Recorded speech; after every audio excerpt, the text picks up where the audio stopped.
सोने चांदी के दामों में क्यों लगी आग? इतनी तेजी से क्यों बढ़ रहे दाम? सोना 1,20,000 रुपए के पार, चांदी 1,50,000 रुपए के पार। आसमान छूते दाम, कैसे होंगी शादियां? साल 2025 के अंत से पहले ही सोने और चांदी के दामों में ऐसी आग लगी कि इसे बुझाना अब मुश्किल होता जा रहा है। सोना और चांदी के दाम इतनी तेजी से बढ़ रहे हैं कि इस उछाल ने पिछले कई सालों का रिकॉर्ड तोड़ दिया है।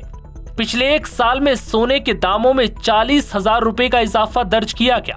इसी के साथ बुधवार शाम तक सोने का रेट बढ़कर दिल्ली में 1,20,000 के पार पहुंच गया, तो वहीं चांदी के दाम बढ़कर 1,50,000 रुपए प्रति किलो तक पहुंच गए हैं।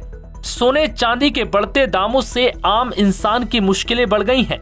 वो बच्चों की शादियां कैसे करेंगे? सोने चांदी के दामों में लगती आग ने चंद जेवर के लिए भी मिडिल क्लास को मोहताज कर दिया है। बुधवार को सोने के दाम में प्रति 10 ग्राम में 1900 से ज्यादा की तेजी दर्ज की गई।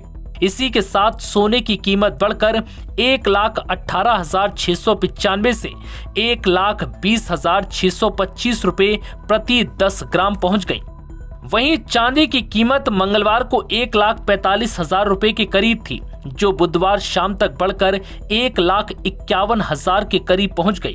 इससे पहले 1,000 रुपए और 27 सितंबर को चांदी की कीमत में अचानक 6,000 रुपए की बढ़त हुई।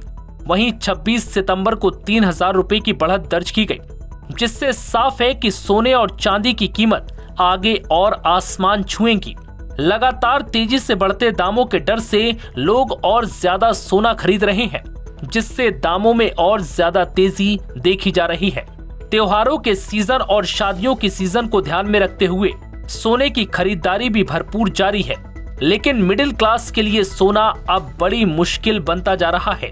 उसके लिए सोना खरीदना महज सपना सा रह गया, क्योंकि मात्र 10 ग्राम सोने के लिए 1,20,000 रुपए से ज्यादा चुकाने पड़ रहे हैं, जो मिडिल क्लास के बजट से कहीं ज्यादा ऊपर है, जिससे सोने के नाम से भी अब मिडिल क्लास को बड़ा झटका महसूस हो रहा है। बहुत से लोग सोने चांदी में इन्वेस्ट भी कर रहे हैं, जिसके कारण दुकानों पर भारी भीड़ है।